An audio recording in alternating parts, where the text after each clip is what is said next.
When we open the book of Acts, in Acts chapter 1, there was an outline that's given in verse 8 that the gospel would begin in Jerusalem, Judea, then Samaria, and to the othermost parts of the world. Well, as you moved along in the books, in the chapters of the books of Acts, chapters 1 basically through 7 dealt with Jerusalem. Chapter 8, you move out into Samaria and Judea. Chapter 8, chapter 10, you start moving to the uttermost parts of the world. And the reason I say you start moving that way is because chapter 8, you have the conversion of the Ethiopian eunuch. He's an Ethiopian. That's outside of Judea, Jerusalem, Galilee, where it's familiar. It's outside of Samaria. With the conversion of Paul in chapter 9, you're going to start the process to the uttermost parts of the world. And with the conversion of Cornelius in chapter 10, it's really on. And then Paul, once he starts preaching, he preaches to Gentiles mainly. The church in Antioch specifically becomes a predominantly Gentile church. So Paul has had this dream for many years to go to Rome. In Acts 19:21, he expresses that idea. And in the Roman letter, he expresses the idea that he's wanted to come to Rome in Romans 1:9 through 11 and 1:15. And then in chapter 15, 23 through 29, he expresses the hope that the Roman church will be able to help him on his way to Spain. So Paul has long had this desire to go to Rome. I don't think he anticipated going to Rome as a prisoner the first time. But situation has landed up that he was arrested in Jerusalem with the charge that he defiled the temple. That was the Jewish charge. He was being protected by the Roman officials because he was a Roman citizen, but they didn't know that at first. They just saw the riot and they were going to stop it because it would create a bigger problem. So he appears before Roman governors Felix, Festus, and King Agrippa II. In chapter, in one of these chapters, Paul appealed to Caesar under Felix when he was speaking to Felix. He appealed to Caesar. That was the right of every Roman soldier.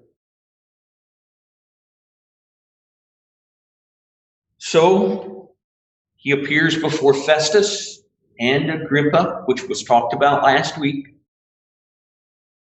And Agrippa says, hey, if he had not appealed to Caesar,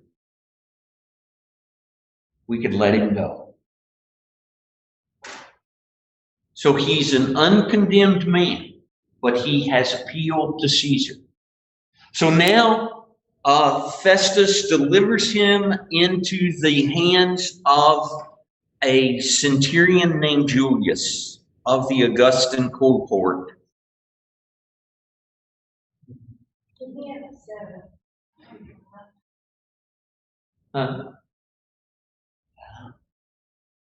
He didn't.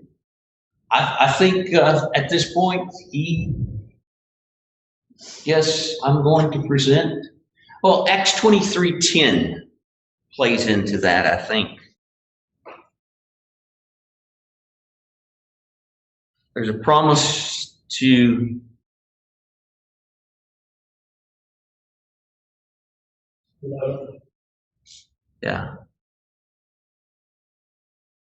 you must bear witness also in Rome.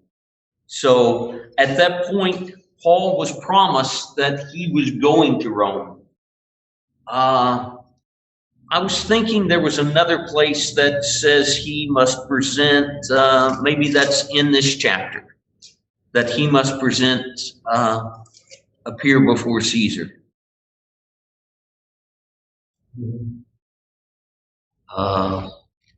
What verse is that? When the angel appeared to him and said that they would not be lost. Okay. I think it's 23, 24. 24. 27, 24. Yeah. So, Paul is going to get to Rome. Paul is going to get to Rome. And so, the journey begins.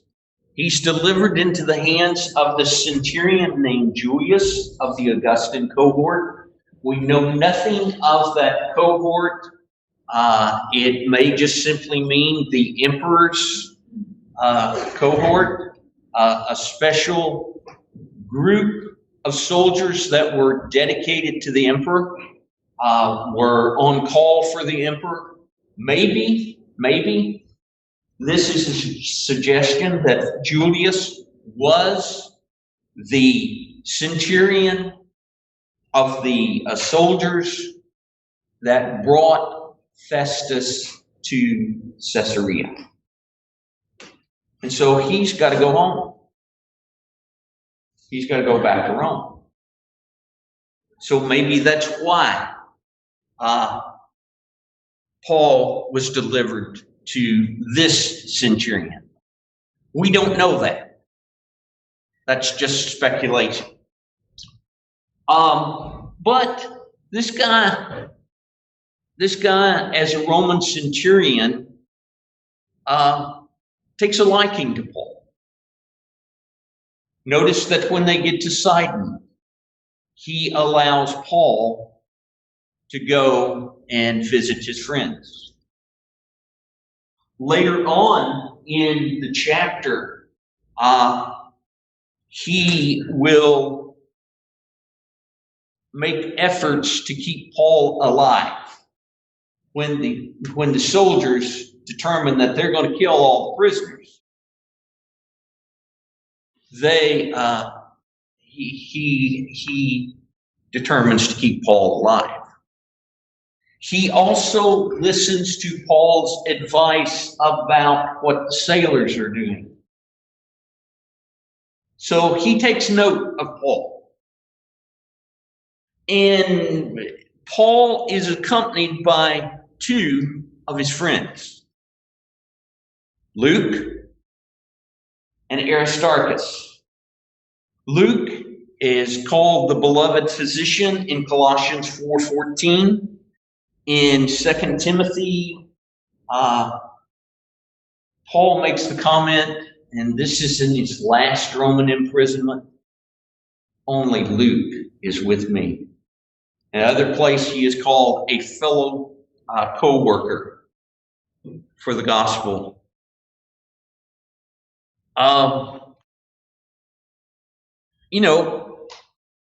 Aristarchus is an important friend of Paul's.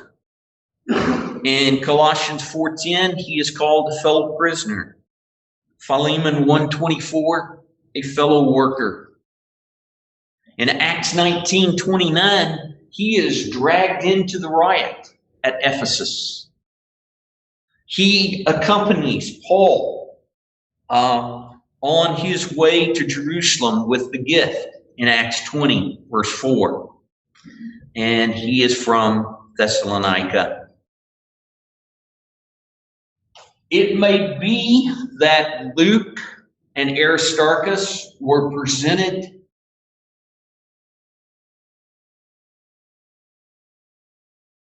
as Paul's slaves. And this might have added to some of his status. Now, we don't know that.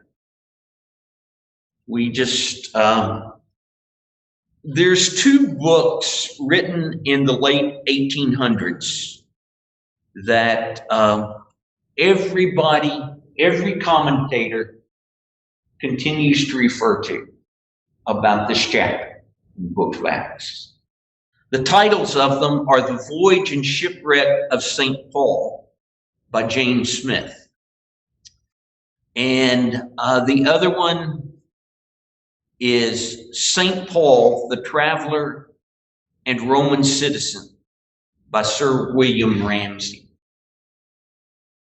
And these books are still major sources of information about this chapter, especially the James Smith one.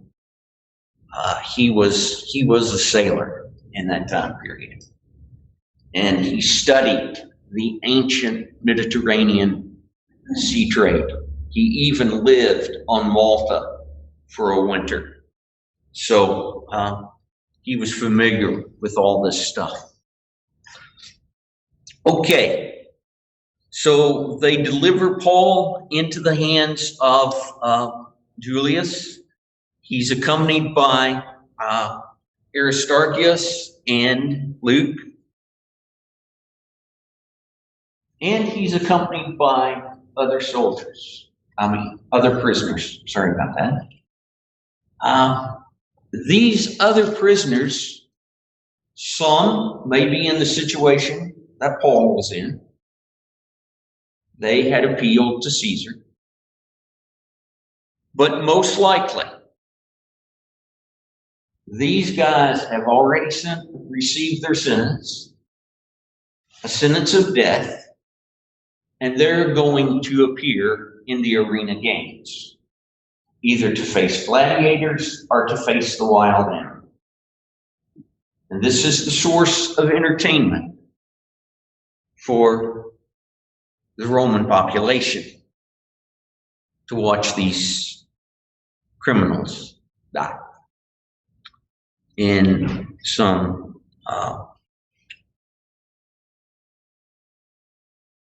gruesome ways.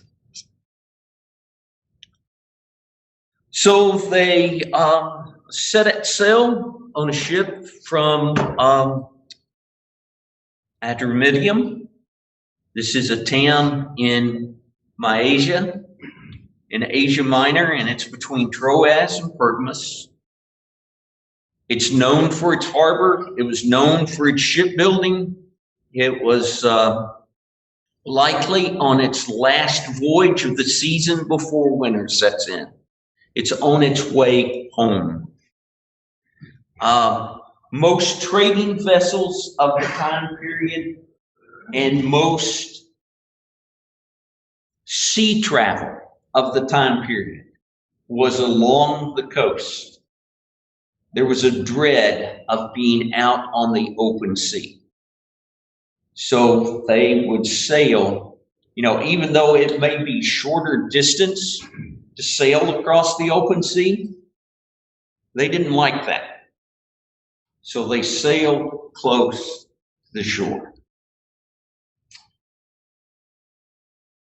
But even then, there was lots of difficulty. So this the ship was likely on its last voyage of the winter before winter set in. Now, when you get down to Acts 27, verse 3, they go to Sidon, which is about 70 miles north of Caesarea. Then from Sidon, they sail the lee side of Cyprus, the east side, because the winds were against them. They passed Sicily, Pamphylia. They came to Myra and Lycia, a province southwest of Asia Minor. Pamphylia is to its east and its eastern boundary. And this harbor, Myra, had grown in major importance in the past 300 years because grain from Rome, for Rome, came from Alexandria. So this harbor was a major stopping place for this type of expedition, getting the grain to Rome. And this is what Julius has in mind, probably, when he takes that small ship from Adrumetum, gets on it. He wants to get to one of these other ports where he can catch one of these grain ships, which basically were under the command of Rome. Now, the owner of the ship may be on there, the captain of the ship, and you would think those people were more important. But once a centurion steps on board, it completely becomes under the domination of the Roman government. So he can take his prisoners, his soldiers, and get on this boat. Size-wise, this boat's probably quite impressive. Even today. It may be approximately 180 feet long, 45 feet wide, and at its deepest, 40 feet. And it can hold anywhere from 10 to 1,100 tons of grain. So now think about it, what happens at the end of the chapter? Shipwreck. But before the shipwreck, they have tossed the grain overboard. Now, think of the finances involved in that. This was a major financial loss. Grain's gone. Ship's going to be gone. And before that, they threw other cargo overboard. The other cargo was stuff that you could carry above on the deck of the ship and whatnot. They threw it overboard first. They got to Fair Havens on the south part of Crete. They didn't want to spend the winter there. It wasn't a good harbor to winter in. It was exposed to the winter storms. And we got to get this concept in mind. About this point, Paul tells them, hey guys, you should stay here. The fast is already passed, which is the Day of Atonement.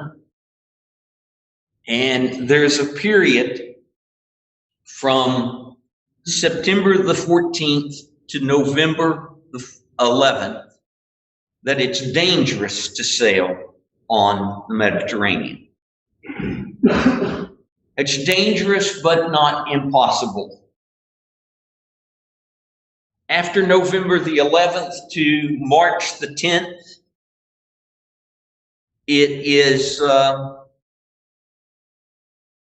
considered impossible. You just didn't do it. So they looked for a place to winter. This ship was not going to go to Rome until the spring.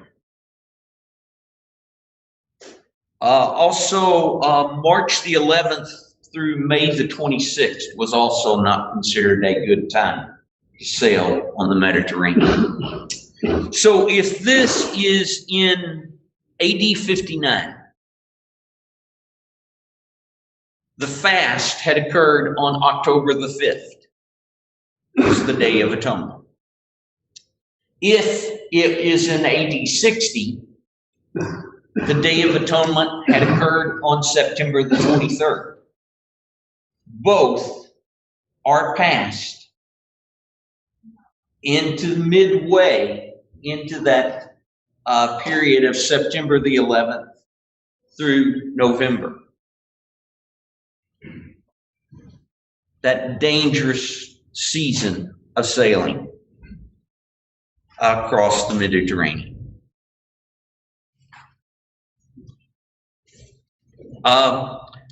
Paul's words here, he's looking at the situation and he says, you should consider staying here even though it's not necessarily a good place to winter. In verse 10, Paul says, "Sirs, I can see that the voyage will be dangerous and much heavy loss, not only of the cargo and the ship, but also of our lives."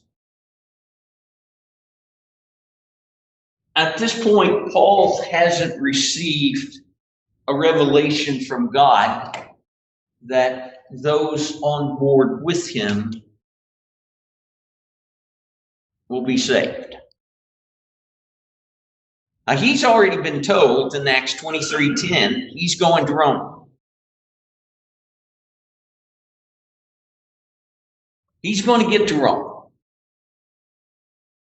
He's just not sure these other guys are going to Rome yet.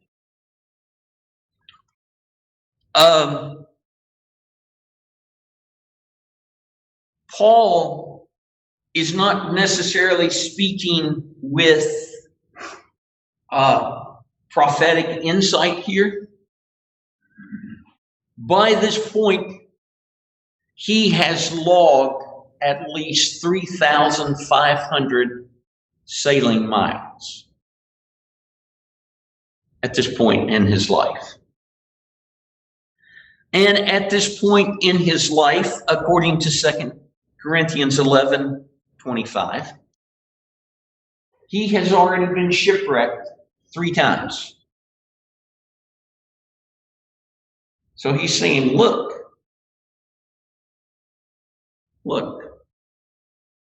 this is not a good idea. Exactly. Don't want to do this again. Not a good idea. But most of the group here decided, hey, let's just go on to Phoenix. It's only 40 miles. 40 miles away. We'll be good. Nice southerly breeze started blowing. They thought, hey, like Gilligan Island, 3-hour cruise, and turned into something else. Shipwrecked.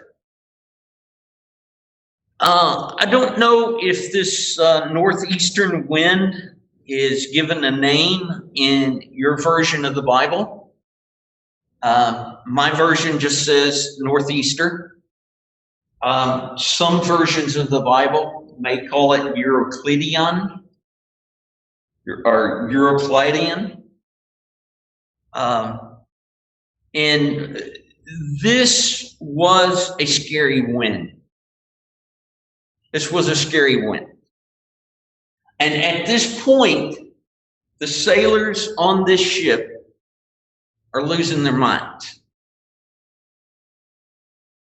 The first thing that they try to do is get the skiff or the little boat that follows behind the ship to get that under control. They do that by saying, you guys get this on board. And it appears that Luke was part of the crew that was dragging this little boat on board. The next step is they undergird the ship. That's either bands wrapped underneath the ship or from end to end on the ship.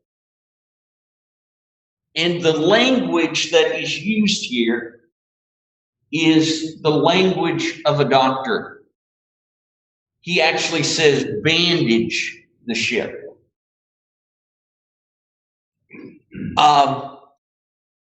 In fact, one of these references, either that Smith reference or the Ramsey reference, makes the point that this is a very detailed narrative of a voyage at sea, but it's definitely written by a landlubber.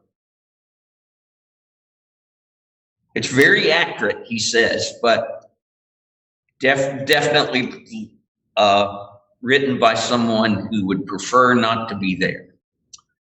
So they lowered the mainsail, and this boat had one mainsail, and it had another smaller sail, but this mainsail was large and flat. It was huge. But this boat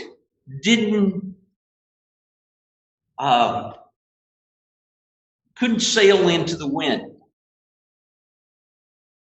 It could not sail into the wind with its design. Sturdy, but once these storms came up, it tended to spring leaks because of the way it was designed. It was guided by two large oars at the stern. And so they lowered the mainsails. They allowed themselves to be driven by the wind. And they had a fear that they would run aground on the Syrtis, which is in North Africa. It'd be about 200 miles south of where they were at this point. But they were scared to death of that because the Syrtis meant total shipwreck and most likely death. So they throw some of the cargo overboard, and they begin to throw the equipment of the ship overboard. And this may include the sail. It may include the mast, just other things necessary for sailing. But they began to throw it overboard to lighten the ship. They're scared. Paul speaks again, starting in verse 21. And they had been without food for a long time. This is not a fast because they're seeking guidance from God or anything like that. This is a fast because they were scared to death. They probably couldn't cook food, and they were probably too seasick to eat food. And we will find out later that it had been at least 14 days since proper eating. But he stands up among them and says, "Men, you should have listened to me and not have set sail from Crete and thereby avoided this damage and loss. I urge you now to keep up your courage, for there will be no loss of life among you, but only the ship. For last night there stood by me an angel of God, to whom I belong and whom I worship, and he said, 'Do not be afraid, Paul. You must stand before the emperor, and indeed God has granted safety to all those who are sailing with you.' So keep up your courage, men, for I have faith in God that it will be exactly as I have been told. But we will have to run aground on some island. He doesn't know the island yet. And so verse 27 says, when the 14th night had come, and we were drifting across the Sea of Adria. And I'm really sorry that I didn't get these Mediterranean sea terms in order. There was a piece of it that was in the Aegean Sea. There's a piece of it that's in the Adriatic Sea, but they're all connected to the Mediterranean Sea, the bigger portion of it. And so they were going on.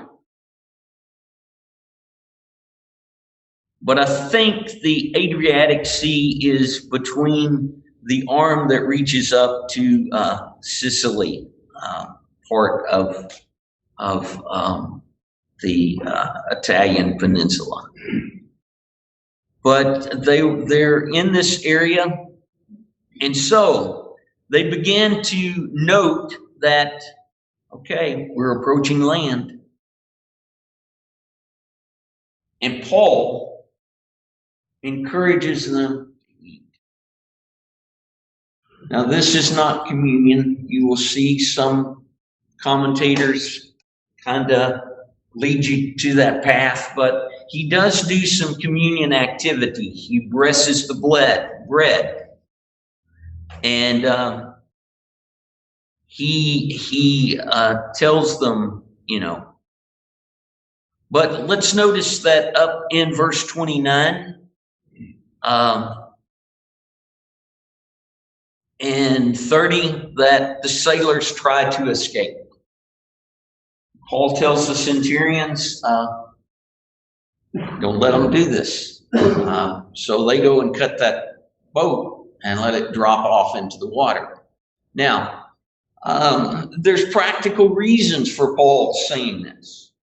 First, he may understand that only can the sailors, the prisoners, the soldiers, the captain, and the helmsman can be saved if they all stay together. But a very practical reason of it is who's going to have be most beneficial in helping the ship if it's going to run aground? The sailors. So they need to stay on ship. So the soldiers cut the little ropes, and the boat's gone. But notice, continue noticing Paul's words in verse 33. Just before daybreak, Paul urged all of them to take food, saying, "Today is the 14th day that you have been in suspense and remaining without food, having eaten nothing. Therefore, I urge you to take some food, for it will help you survive. For none of you will lose hair from your head." After he had said this, he took bread, and giving thanks to God in the presence of all, he broke it and began to eat. Then all of them were encouraged and took food for themselves. We were all 276 persons in the ship. After they had satisfied their hunger, they lightened the ship by throwing the wheat into the sea. So Paul encourages them to eat, preserve their strength, and get ready for what was coming. And at midnight, they began to hear that they were approaching a beach, and They planned to run the ship ashore if they could. But they ran it ashore in such a place that the waters began to tear it apart. The stress on the stern or the back part of the ship. Now, this story doesn't seem, quote unquote, spiritual to us in many ways. But notice there are some things in here. We sometimes face storms in life. Serious storms. This was a serious storm. It was a literal storm. The storms in our lives may not be an actual storm at sea. It may be that you lost your job last week. It may be that you got a diagnosis last week. It may be that a dear family member died. And your world is in chaos. But Paul's words about the God whom I serve, the God whom I know, can get you through this storm.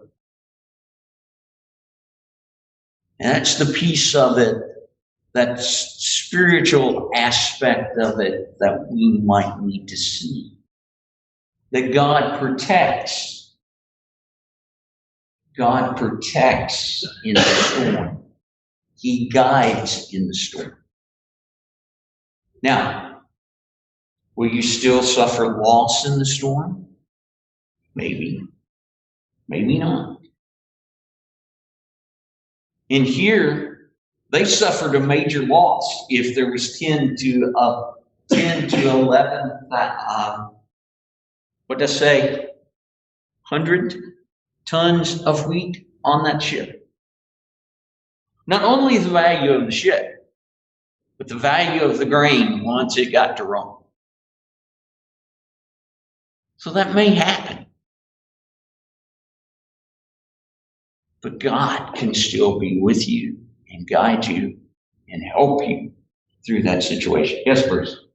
I'm confused about the providing of meat and the eating when 14 days. Did God provide? Paul was very confident. It didn't say it was a miracle, but where did the meat and the well, I think they probably already had it on there. They just didn't want to eat it because they were sick. Or they didn't have the proper, this tossing and turning of the ship. Maybe the cook couldn't quite manage.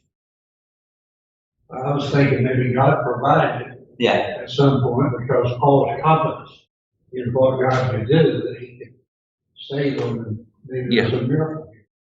Yeah. That indicates that. Yeah. But where does it say they ate meat? I just see bread. Well, if you've got another, if you might have you have a King James version of the Bible? Is that what you're using? It might say meat in King James word language. No, I don't think that the writer really gives us a good picture of actually what was going on. He sort of alludes to it. Paul stops and you need to eat. Yeah. You got to take into consideration that this wasn't just a little storm. This was all hands on deck, and they didn't have time. They were trying to stay alive. That's a good point, Chris. This storm was a major storm. We might call it a hurricane or a typhoon or one of those. And You know, they were talking about dropping anchors front and back. yeah, Well, that works against you. If you run aground, you got anchors in the front. It's gonna pull the front end up. This boat was riding real low in the water and it was taking them. right, You know, and they even cut their anchors just so they could make it in the shore. right. And they had to do that. They did have it safe.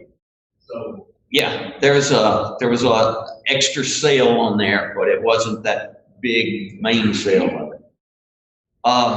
That's a good point. I'm glad you mentioned that they had put the anchors at the back. They would normally put them at the front.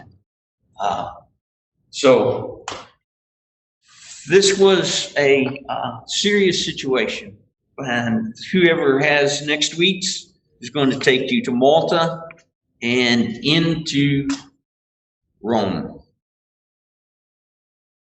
I'm going to stop. Is there any other comments, questions? Yeah. What? You said Luke could have been helping bring the lifeboat in. Yeah. Are you just assuming that because he was on board? No, there's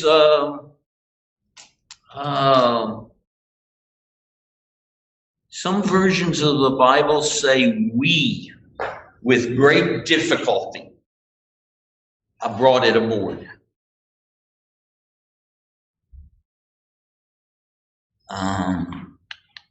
Okay. See, where's that at?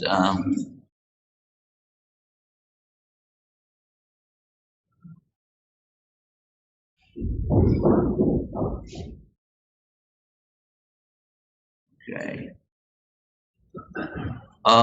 This version here says, we were scarcely able to get the ship's boat under control. So it might have been one of these situations where, okay, I don't care if you are the ship's doctor. I don't care who you are. Get your butt up here and do something. All hands on deck. Yeah, that's Yeah. working. Thank you, Greg.